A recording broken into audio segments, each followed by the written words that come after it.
what I'm doing now, so if you have vision, you can see that the clay is just kind of doing this kind of weird squish thing. And then, so what I'm going to do is I'm going to put all this pressure with my left hand to get it to go to the center of the wheel. And in regards to ceramics, this is called centering. But the trick to this is really, this is why I think pottery is one of those things where why pottery is such a good medium for people who are blind and deafblind, is so much of it's by feel. But there are some tricks that people don't realize that you probably should do when you're doing pottery if you're blind, and you wouldn't learn it from the school. So I had to teach all these things to myself. And so I'm almost there. I'm gonna speed up the wheel a little bit. Right, this is a brand new wheel to me, and so it's just super, super quiet.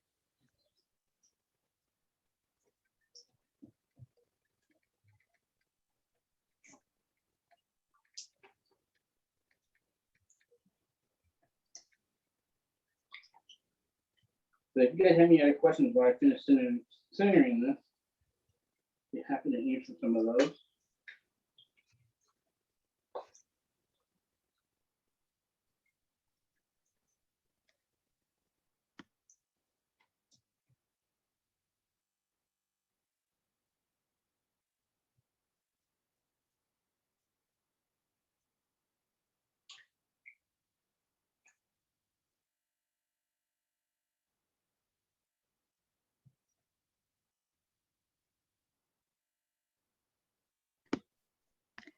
Kelvin, this is Jen.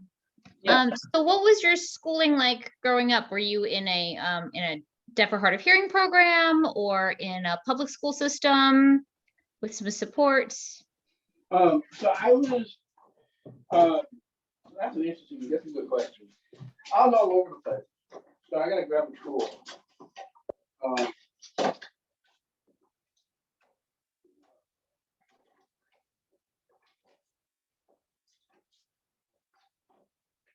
Yeah, so hold on, let me see if I can find the tool that I need.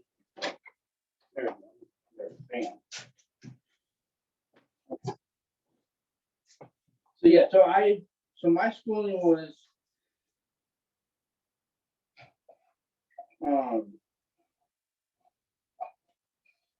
where did that go?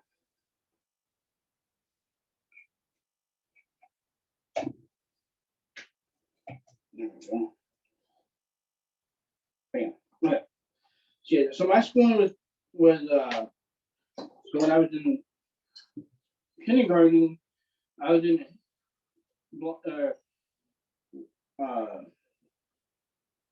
at a kind of like a public school, deaf and hard of hearing school, and then I don't know what I wasn't smarter than anybody, but it seemed like they felt like I would be better at a different school, so we went to a different school because I was half mainstream and half not mainstream, and then I went to private school, and then so I was again half mainstream and half non-mainstream, and then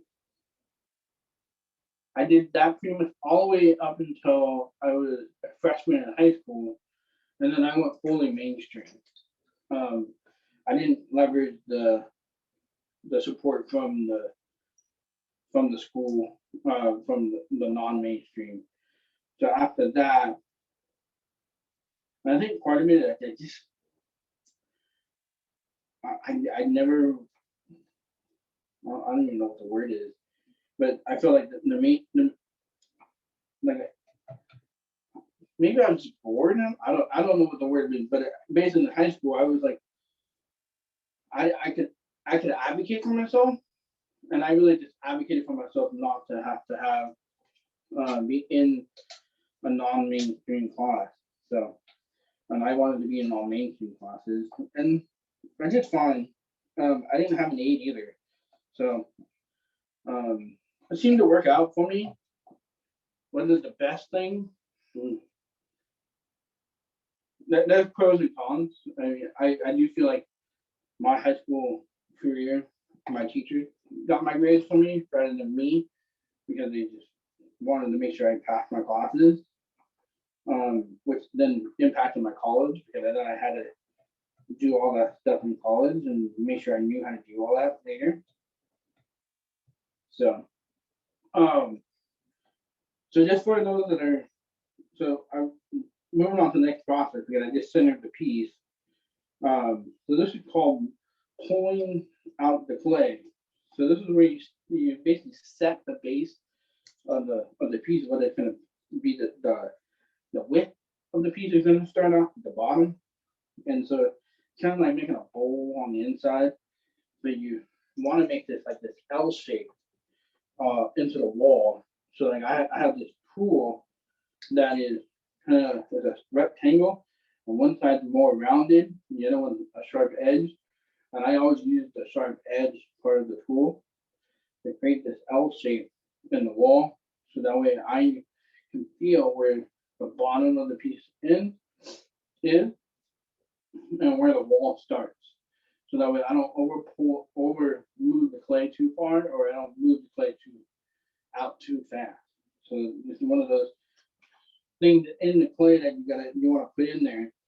And so when you buy my pieces, you'll feel uh, where that is. It's a hard edge in there. So now that I put that edge in there, and it's even if you have it, it's hard to see what it's really something meant for feel. And so as the piece gets bigger. So any other questions? Um,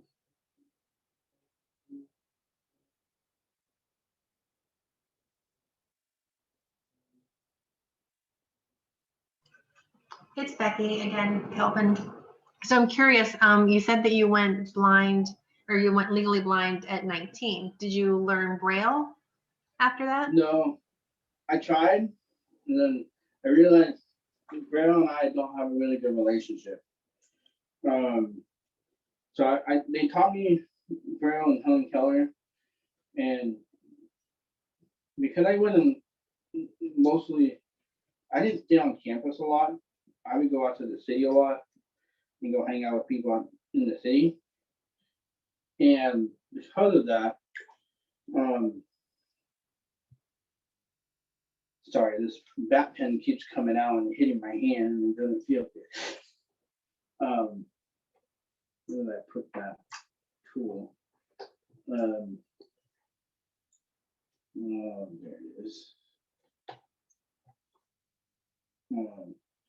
Normally you can screw these things in, but I don't have them trying to screw them. Yeah. Okay. So yeah, so basically Braille, like for me, Braille has always been a tough thing for me. I mean, I learned the alphabet, but and I think because I've always struggled with reading most of my life, um, it was definitely a struggle to read Braille as well. And not in some ways, using a screen reader, I read a lot better using a screen reader than I've ever had with when I had vision. And so, but do I feel like,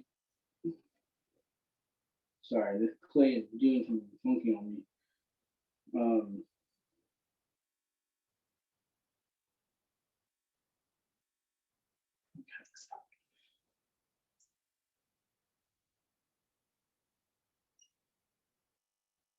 Yeah, so in regards to the Braille side of it, I never, I mean, I started learning Braille, but I never really finished learning it. And I think two parts was one, my own reading challenges when I could see, and then the other part was I really got frustrated with it. Like I would get really angry with Braille, especially when I thought I would feel something, but I didn't know what it was. And so that was definitely um, something for me that was really hard for me to embrace. And like because of these bumps, I get really frustrated and really angry. And so yeah, so that's why I haven't quite embraced Braille. Um, I think eventually I will, as if my hearing ever gets worse. Um, I'm probably gonna have to consider it. So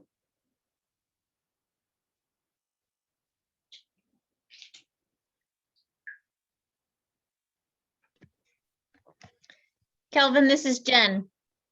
You have a very positive outlook on everything that you have been through, and just a very resilient personality. Do you have any thoughts or words of inspiration for others with Usher syndrome who might be going through what you went through when you lost your vision? yeah, hold on, let me finish this poll. Um, so I think for me, knowing that I had Usher syndrome, I then built my life around the next stage. So my next stage of my vision loss, pretty much going completely blind. Now, and so each stage of my vision loss, I had prepared. I was prepared for the next stage. So, um, for example, when I lost all the clarity in my vision 10 months ago, I went and got myself a smaller iPhone because I knew if I didn't do that, I then would be one left in the dust of not being able to move my business forward. The other is I was going to struggle just to be able to communicate with the outside world. And so that's why I went. So that was one. That's one example. When I was 28, I went from fully using Zoom text to using only on using JAWS.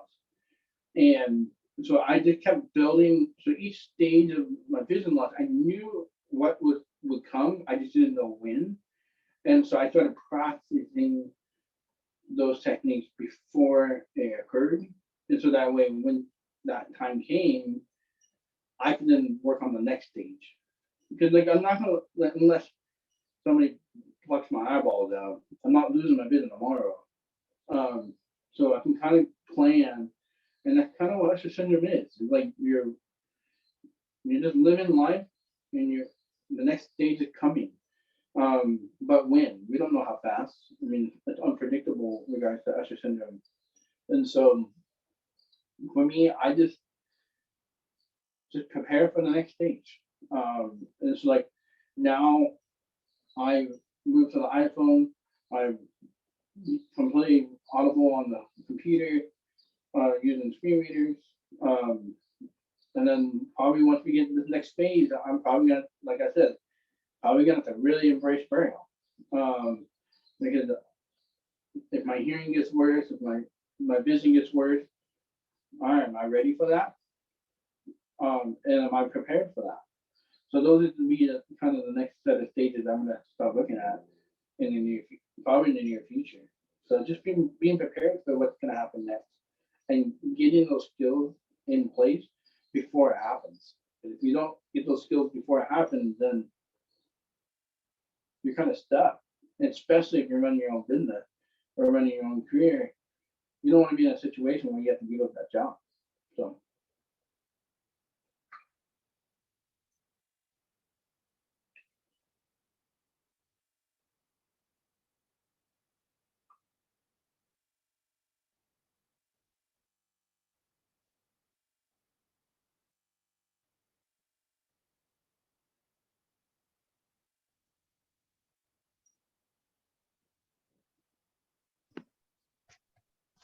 This is Jen again.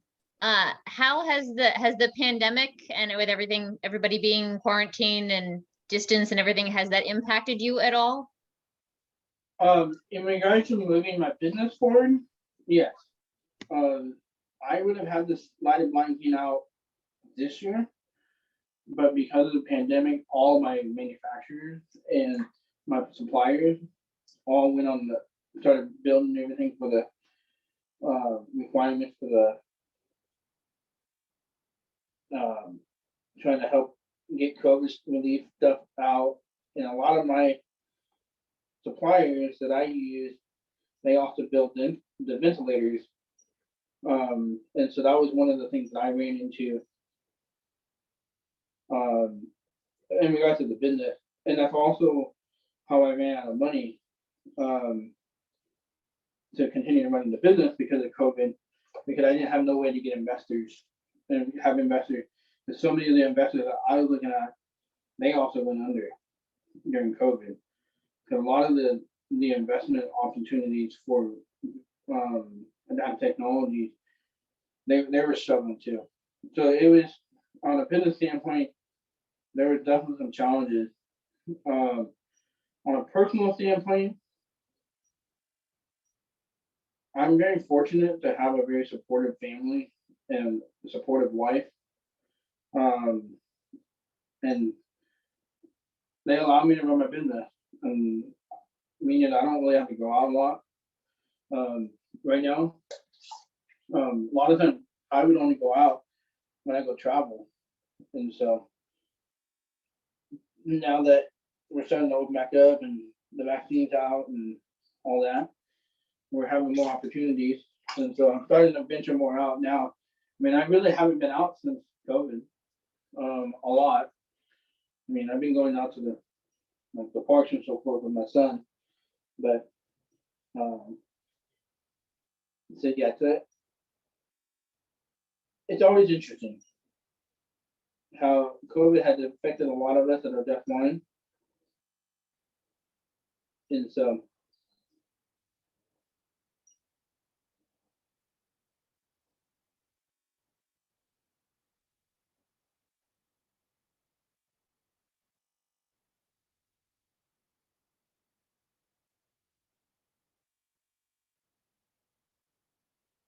yeah, I'm supposed to tell you how I'm doing this.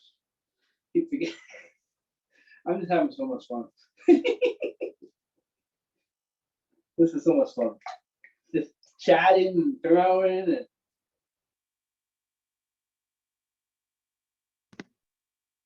As are we. This is quite fascinating.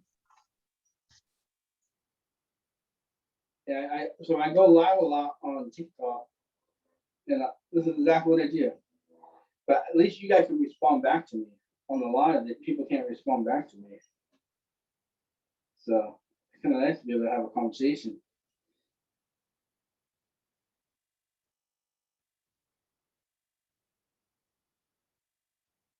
All right. What do you guys think about this shape?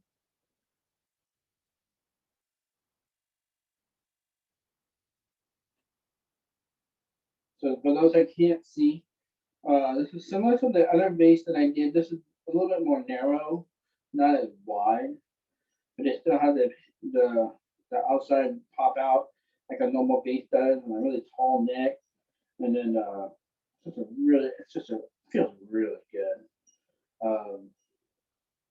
And you can feel my hand ridges in this one because I slowed down the wheel when I was shaking this one out, and it just like heaven.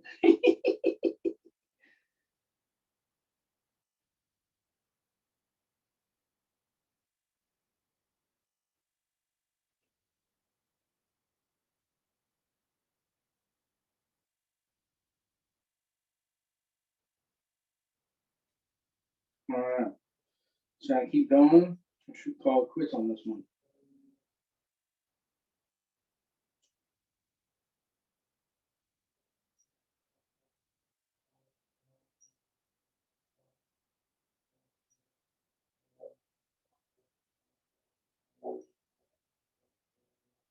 Gosh, it feels so good. This is such a wonderful piece.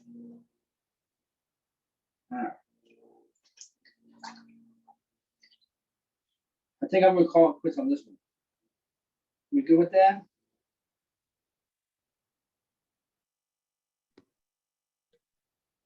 This is Jen. I think it looks great. Nice and tall. I have no idea how tall it is though.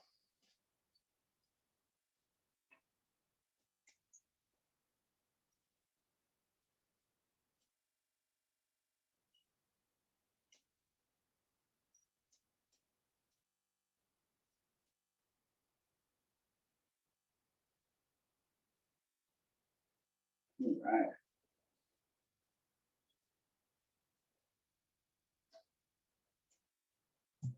Perfect.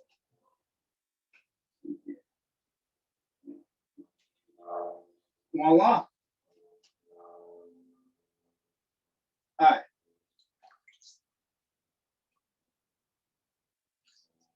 I gotta find out. Oops. It's so tall, my chin gets touchy.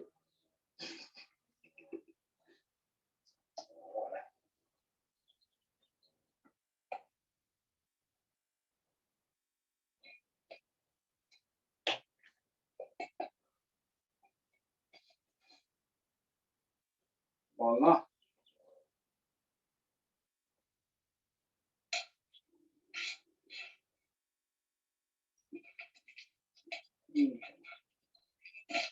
Bam. Yeah. Let's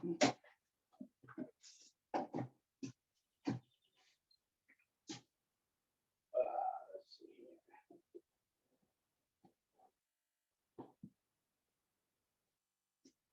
All right, you guys got any requests on things I could throw? I got one more left.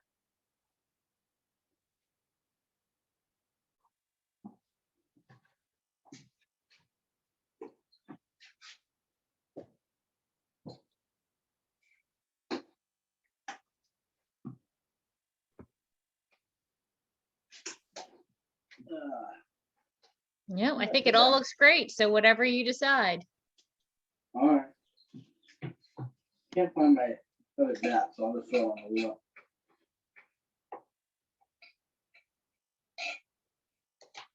So this is not as big of a clay. Mm. All right.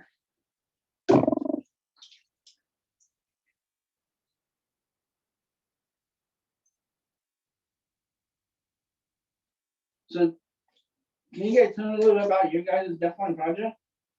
Like, what are you guys' initiatives? What are you guys' goals? And maybe some of that I could work with you guys and support you guys.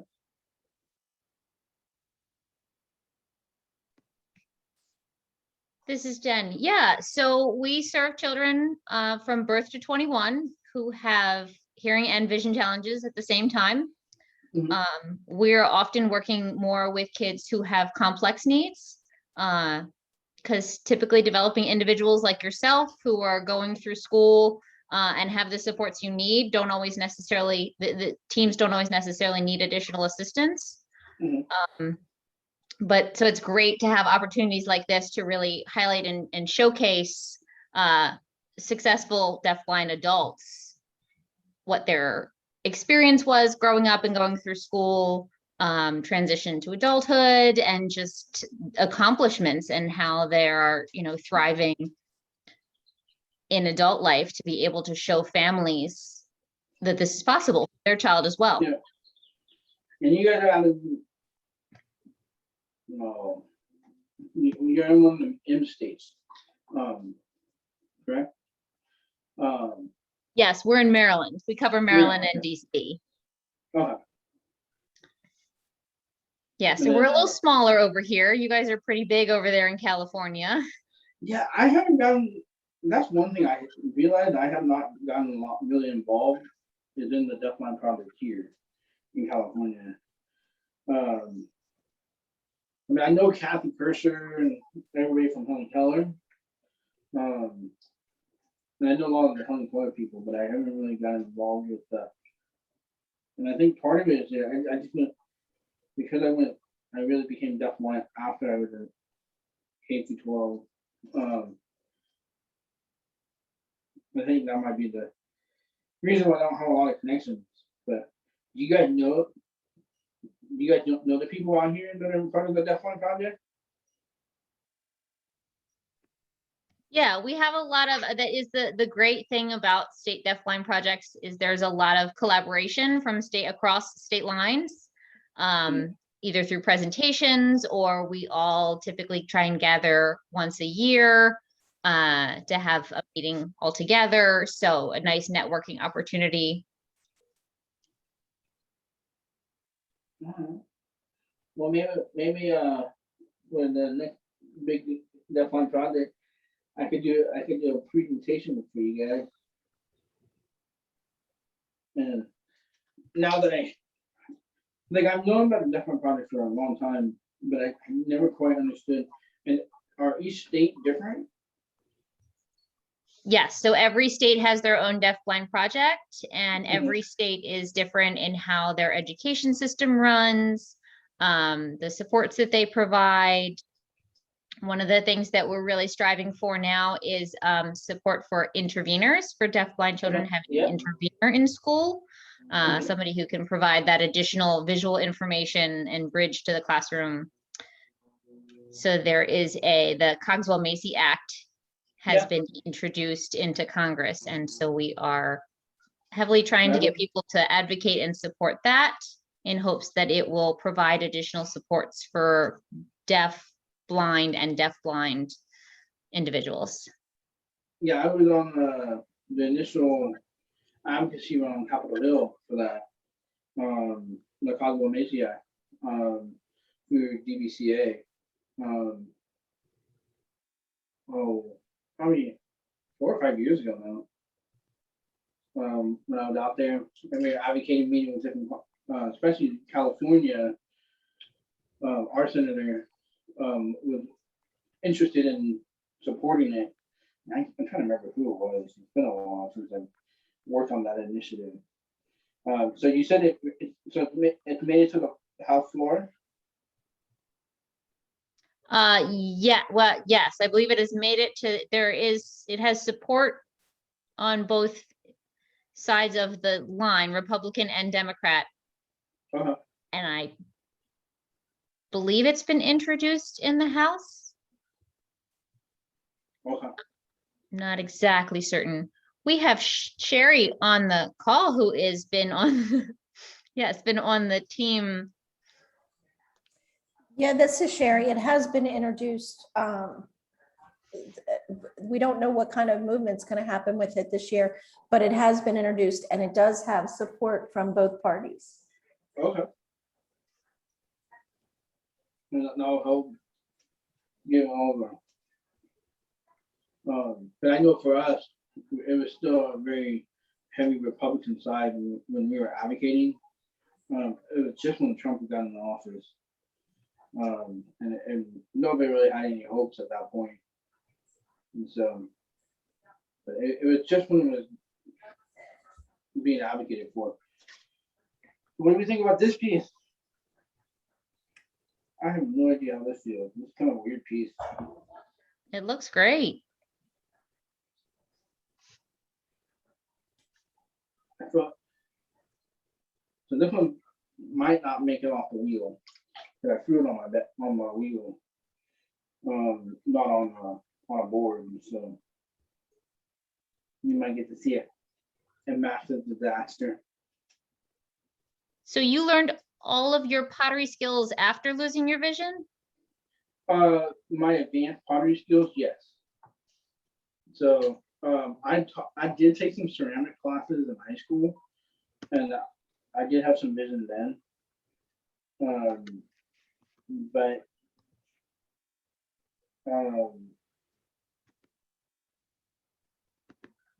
it wasn't really anything. Like, you look at the pieces back then, they were pretty bad. There were nothing to write home about. And so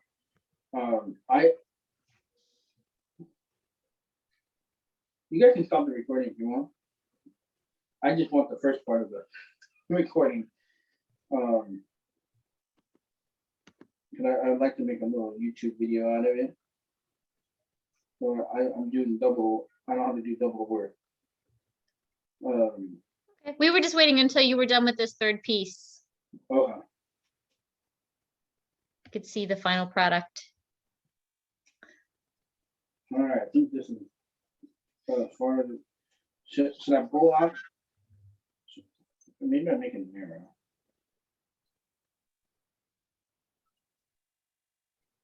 And then blow it out like this.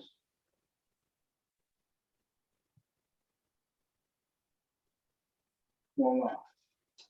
What you guys think? That is very impressive. So, yeah, so I learned pottery when I was 16, and then, but I really didn't take it seriously until after I went to Helen Keller.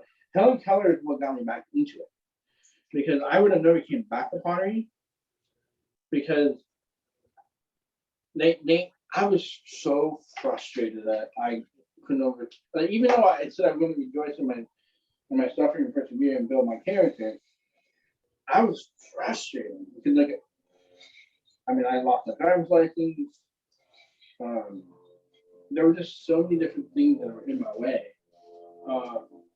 Because I lost my vision to that point, and so, and because of that, so I'm going to put this in the sink.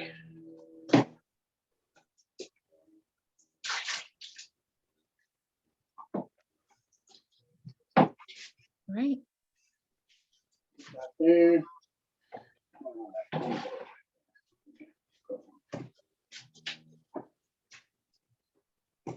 All right. The one thing about being in your own studio is you know where everything is.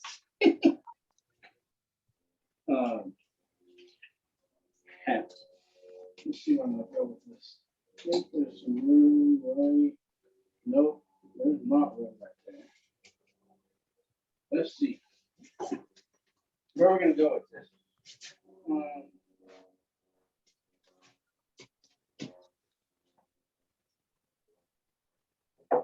That won't work there either. Maybe I can get it right there. All right, here we go. You guys ready for this? You guys nervous? Here we go. All right, that came out nice. I'll see if it makes it to the shelf without me running into something. Bam. All right, we did it. So, wash my hands like that.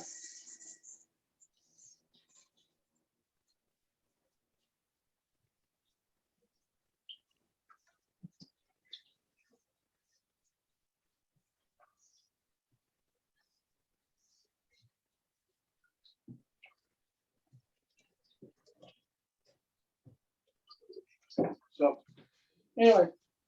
All right, what were we talking about? I forgot what we were talking about. You were talking about when you learned pottery. Oh yeah, so I learned pottery, and then when I was at Helen Keller, they wanted me to get back into pottery and to use it in my healing process, improve my deafblindness. And I was like, nah. But I got on it, and it just, the healing just started happening.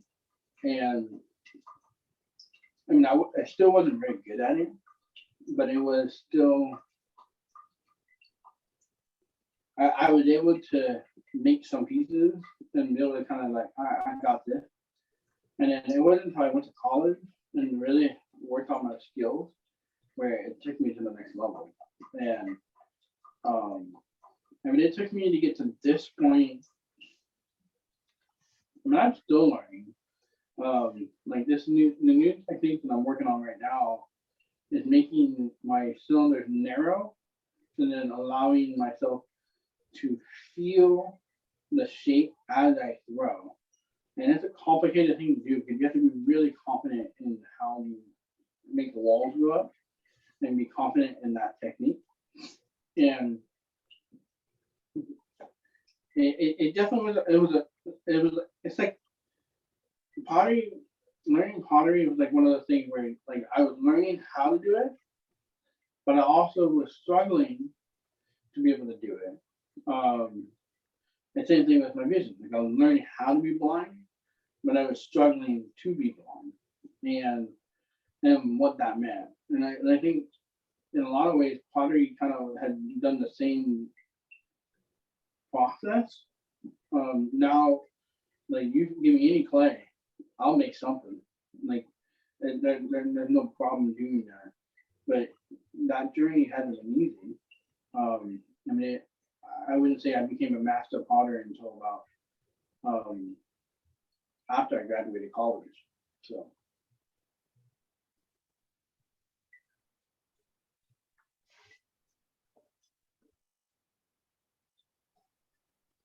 All right. Well, if anybody has any extra questions, Yeah, I'm probably a mess now. Yeah, I literally just bought this apron for this presentation, because that way you could see the contrast between the clay and myself. And normally I throw in a white apron because it's part of our logo, and so I better get a black apron so that way you guys can see the contrast, because I only throw with white clay. So yeah, you can definitely, you've now created its own art. It's its own art piece in itself with all the decoration on it. yeah. Well, I mean, now who knows? Just it's wet. So, but anyway, so we have any questions? When I come back to Maryland or DC, I'll let you guys know. I don't currently have any trip planned for out there, but I think I'm still probably about another year out before we're gonna see me venture out to the public. Unless like NFB, ACB, some of those conferences open up this year. I don't know if I'll be. Those are the places where I need to take the light blind team and get it into people's hands. So, so we'll have to see what happens. So. Okay, well, thank you very, very much for your Thank you, time guys. today, Calvin.